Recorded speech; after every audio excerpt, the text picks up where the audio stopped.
Salam sejahtera, terima kasih karena bersama dengan saya di Nazaling Unity Channel. Ini berita buruk untuk Najib berkait dengan titah edendum, titah tambahan untuk tahanan di rumah bagi Najib. Saudara-saudara sekalian, menurut laporan ini, Perdana Menteri yang ke-10 Anwar Ibrahim menegaskan titah edendum tidak sah sebab tak diputus dalam mesyuarat lembaga pengampunan. Meneliti kenyataan Perdana Menteri ke-10 sebagaimana dilaporkan berita harian, apa yang dapat disimpulkan ialah sebarang keputusan mengenai titah edendum oleh Agong ke-16 berhubung tahanan rumah kepada Najib Razak hanya dianggap sah jika ia diputuskan oleh mesyuarat lembaga pengampunan. Berikut adalah kenyataan Perdana Menteri yang ke-10 berkaitan titah edendum itu seperti mana dilaporkan oleh berita harian. Sebarang keputusan berhubung titah edendum yang di Pertuan Agong ke-16 berkaitan tahanan di rumah kepada bekas Perdana Menteri Datuk Seri Najib Razak mesti diputuskan dalam mesyuarat lembaga pengampunan. Perdana Menteri Datuk Seri Anwar Ibrahim berkata, beliau tidak mahu mencampuri urusan berkenan, biarpun ditohmah dan dilempar dengan pelbagai kritikan kononnya tidak berbuat apa-apa. Saya sebutkan ini menyinggung peranan lembaga pengampunan dan wewenang Agong. Itu jawapan bagi saya mengikut perbincangan dengan Peguam Negara dan maklumat dari Sultan dan Agong. Itu sebaiknya kita tak cuba meringankan apa-apa keputusan yang dibuat hakim. Tapi cara kita lakukan itu yang tidak disenangi sesetengah pihak dalam parti sekutu atau sebaliknya dalam kalangan yang lain di luar. Kita tak cuba meringankan, kata Anwar Ibrahim. Itu bukan kita persoalkan, tapi pendirian kita tuntas bahawa keputusan mesti dibuat dalam mesyuarat lembaga pengampunan dan keputusan muktamad oleh Agong mesti juga dalam mesyuarat lembaga pengampunan, katanya lagi. Dalam erti kata lain, berdasarkan kenyataan Perdana Menteri yang ke-10 dalam laporan tersebut, kiranya titah edendum itu tidak diputuskan melalui mesyuarat lembaga pengampunan, maka ia adalah satu perkara yang mana tidak diputuskan melalui mesyuarat, maka ia dianggap tidak sah dan tidak boleh dilaksanakan. Saya ulang sekali lagi. Dalam erti kata lain, berdasarkan kenyataan Perdana Menteri ke-10 dalam laporan tersebut, kiranya titah edendum itu tidak diputuskan melalui mesyuarat lembaga pengampunan, maka ia dianggap tidak sah dan tidak boleh dilaksanakan. Sebagaimana kita sedia maklum, mesyuarat lembaga pengampunan sebelum ini bermesyuarat pada 29 Januari tahun 2024 dan titah edendum oleh Agong ke-16 berkaitan tahanan rumah. Sebagaimana disebut Zahid Hamidi dalam afidavitnya juga bertarikh 29 Januari 2024. Tetapi dalam kenyataan media lembaga pengampunan yang dikeluarkan pada 2 Februari 2024, apa yang dinyatakan hanyalah berkaitan pengurangan hukuman penjara dan kepada Najib daripada 12 tahun kepada 6 tahun dan denda dikurangkan daripada 210 juta ringgit kepada 50 juta ringgit. Tiada langsung disebut berkaitan tahanan rumah dalam kenyataan media oleh lembaga pengampunan pada 2 Februari itu. Ini memberi gambaran titah edendum itu tidak diumumkan dalam kenyataan media pada 2 Februari itu kerana ia dianggap tidak sah lantaran tidak diputuskan melalui mesyuarat lembaga pengampunan. Kiranya titah edendum itu diputuskan melalui mesyuarat lembaga pengampunan, sudah tentu ia diumumkan dalam kenyataan media lembaga pengampunan pada 2 Februari itu. Kesimpulannya di sini dan berdasarkan apa yang dinyatakan Perdana Menteri ke-10 itu, pihak kerajaan sebenarnya tahu tentang kewujudan titah edendum tersebut. Jika kerajaan tahu dan telah menyimpulkannya sebagai tidak sah kerana tidak melalui mesyuarat lembaga pengampunan, lalu tidak disebut dalam kenyataan media lembaga pengampunan pada 2 Februari itu, bermakna Timbalan Perdana Menteri Ahmad Zahid Hamidi juga berkemungkinan besar tahu berkenaan perkara tersebut. Sedemikian itu, kiranya sudah diketahui pendirian kerajaan ialah memutuskan titah edendum itu sebagai tidak sah kerana ia tidak diputuskan melalui mesyuarat lembaga pengampunan. Untuk apa Zahid Hamidi setuju mengemukakan afidavit bagi menyokong semakan kehakiman yang difailkan Najib? Inikah juga yang menyebabkan Perdana Menteri ke-10 sebagaimana disebut Peguam Najib Shafi Abdullah sebelum ini tidak memberi sebarang respon balas terhadap pertanyaan dikemukakannya melalui surat untuk mengetahui berkenaan kewujudan titah edendum itu. Soalnya, kenapa selama ini titah edendum itu hanya didiamkan dan kerajaan tidak terus terang sebelum Najib memfailkan kes mahkamah? Bukankah jika surat Peguam Najib itu dijawab, beliau tidak perlu memfailkan semakan kehakiman di mahkamah dan isu itu tidak akan jadi kalut seperti sekarang? Ditulis oleh Sabudin Hussein 21 April 2024. Sekian dulu untuk kali ini. Jangan lupa tinggalkan komen Anda, tekan butang subscribe. Kita jumpa lagi. Bye-bye. Salam sejahtera. Terima kasih kerana bersama dengan saya di Nazilin Unity Channel. Dipetik daripada Harapan Daily, habislah Akmal Saleh kali ini. Halus tapi berbisa. Giliran Adam Adli tegur hantaran lancang Akmal menyinggung Perdana Menteri Anwar Ibrahim.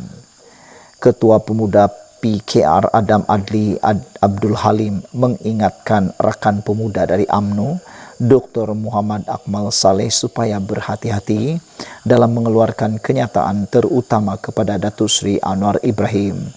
Adam berkata sebagaimana PKR sepakat menonjolkan sikap hormat kepada Presiden UMNO dan berhati-hati dalam memilih perkataan, mengapa Akmal tidak melakukan perkara sama terhadap Presiden mereka? Apa sangat harganya untuk saudara ambil sikap yang sama terhadap Presiden kami, pimpinan utama kita, Perdana Menteri sendiri, soal beliau? Yang disinggung oleh saudara itu Presiden kami, Perdana Menteri kita semua, kata Adam. Mungkin saudara bukan walanun, tetapi saudara tetap salah seorang ketua pemuda dalam gabungan parti pemerintah hari ini, katanya dalam satu kenyataan malam tadi. Pada masa sama, Akmal berkata sebagai ketua pemuda salah sebuah parti pemerintah dan juga seorang wakil rakyat, Akmal sepatutnya menyuarakan pandangan menerusi saluran yang betul, sekiranya tidak berpuas hati dengan tindakan kerajaan dan bukan secara terbuka, sehingga boleh menjejaskan hubungan kerjasama. Beliau mengingatkan bahawa tindakan Akmal yang cenderung memulakan pergeseran tidak membantu dalam mencapai apa yang terbaik buat semua. Saudara Akmal Saleh mungkin boleh bertenang dan pandang kiri kanan sikit dalam mengeluarkan kenyataan sama ada peribadi maupun rasmi. Mungkin saudara ada semangat tinggi untuk membela Datuk Seri Najib. Itu ikrar saudara yang kita tidak pernah larang kalaupun ada berbeza pandangan, kata Adam. Cuma percayalah, menimbulkan suasana yang cenderung memulakan pergeseran sebegini tidak membantu pun dalam mencapai apa yang terbaik untuk semua, ujarnya lagi. Sebelum ini, Akmal yang juga adun merlimau itu mempersoalkan kenyataan Anwar yang menyatakan afidavit difailkan Datuk Seri Ahmad Zahid Hamidi untuk menyokong Datuk Seri Najib Razak menjalani baki hukuman secara tahanan rumah dibuat atas kapasiti sebagai Presiden UMNO. Sekian dulu untuk kali ini. Jangan lupa tinggalkan komen Anda, tekan butang subscribe. Bye-bye. Salam sejahtera. Terima kasih kerana bersama dengan saya di Nazilin Unity Channel. Anwar Ibrahim menang besar lagi. Kali ini, satu dunia pertahan moral, akhlak Perdana Menteri. Bagi mereka yang mempertikai moral dan akhlak Datuk Seri Anwar Ibrahim, sila bandingkan pengetahuan Anda dengan mereka yang mempertahankan marwah Datuk Seri Anwar Ibrahim seperti berikut.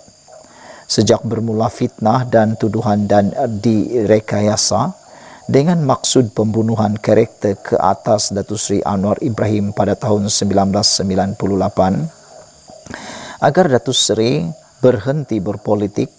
Sebahagian rakyat Malaysia tetap mempertahankan moral, akhlak dan maruah Datuk Seri Anwar Ibrahim apabila masyarakat Melayu menunjukkan undi protes pada PRU 1999 dengan swing votes sebanyak 36% kepada pembangkang. Datuk Seri Najib sendiri di Parlimen Pekan hanya menang dengan majoriti 241 undi akibat kemarahan masyarakat Melayu atas kezaliman yang dilakukan ke atas Anwar Ibrahim. Sebahagian rakyat Malaysia tetap mempertahankan moral, akhlak dan maruah Datuk Seri Anwar Ibrahim apabila Datuk Seri yang mengetuai pembangkang pada PRU 2008 berjaya merobek keegoan UMNO BN buat pertama kali apabila UMNO BN kehilangan 5 negeri dan majoriti 2/3 di Parlimen. Akibatnya, UMNO BN menjadi lumpuh. Majoriti rakyat Malaysia tetap mempertahankan moral, akhlak dan maruah Datuk Seri Anwar Ibrahim pada PRU 13 apabila Datuk Seri sekali lagi buat kali kedua merobek keegoan UMNO BN. UMNO BN buat pertama kali kehilangan undi popular yang hanya mendapat 48% berbanding Pakatan yang mendapat 51% undi popular. Akibatnya, UMNO BN koma dan sepatutnya Anwar Ibrahim sudah dilantik sebagai Perdana Menteri. Hari ini, Datuk Seri Anwar Ibrahim dipilih sebagai Perdana Menteri Malaysia yang ke-10. Seluruh dunia Islam, khususnya negara Arab, Indonesia, Turki dan Iran tetap mempertahankan moral, akhlak dan maruah Datuk Seri Anwar Ibrahim. Perdana Menteri ke-10 dipilih dan dinobatkan sebagai seorang yang sangat berpengaruh bagi kategori politik pada tahun 2017 dan 2018, 2 tahun berturut-turut melalui The Muslim 500 magazine yang berpengkalan di Jordan walaupun Anwar masih dalam penjara. Masyarakat antarabangsa tetap mempertahankan moral dan maruah Anwar Ibrahim apabila Anwar dipilih sebagai penerima anugerah Nobel Peace Prize pada tahun 2016 ketika beliau berada dalam penjara. Masyarakat Berat tetap mempertahankan moral dan akhlak Anwar Ibrahim apabila Anwar disenaraikan dalam kelompok 100 orang yang paling berpengaruh di dunia dalam kategori politik oleh majalah Times pada tahun 2008. Pengerusi Majlis Ulama Sedunia Sheikh Dr. Yusuf Karadadwi tetap mempertahankan moral, akhlak dan maruah Datuk Seri Anwar Ibrahim sebagai intelektual Muslim yang dihormati oleh dunia Arab Barat.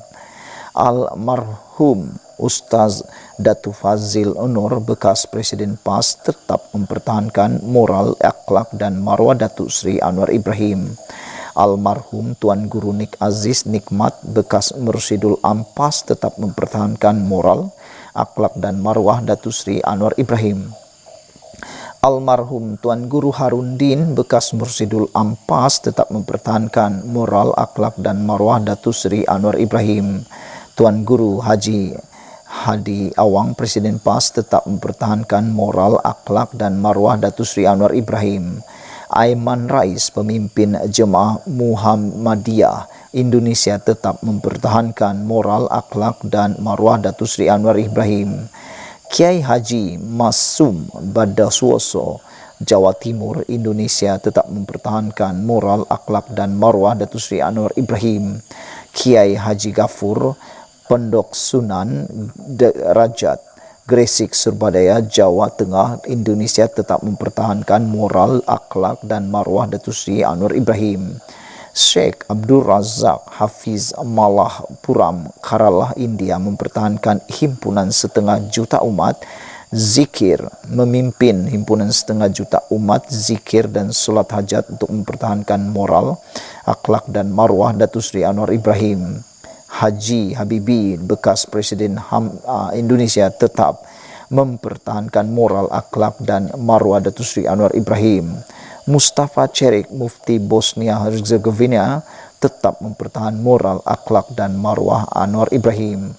Maulana Ishan Hendrik, Presiden Majelis Keadilan Islam dan Judisial Konsil Ulama Afrika, tetap mempertahankan marwah, moral dan akhlak Anwar Ibrahim.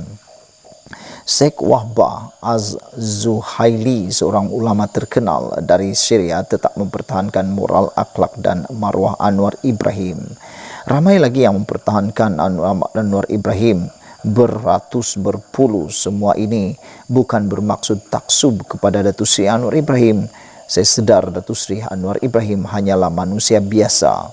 Matlamat tulisan ini adalah untuk mengekang, membendung dan melawan pembunuhan watak dan karakter assassination yang dilakukan ke atas Datuk Seri Anwar Ibrahim oleh musuh-musuhnya dari sudut sains politik. Pembunuhan watak adalah sebahagian dari sains politik dan harus dijawab dan dilawan. Saya bekas pelajar Datuk Seri Anwar Ibrahim di Yayasan Anda Akademik Kuala Lumpur dan juga bekas jemaah beliau dalam Pertubuhan Dakwah Angkatan Belia Islam Malaysia ABIM. Ketika itu Datuk Seri Anwar Ibrahim adalah presiden saya. Ditulis oleh Abdul Rauf Jainullah, dipetik daripada Harapan Daily. Sekian dulu, kita jumpa lagi. Bye-bye.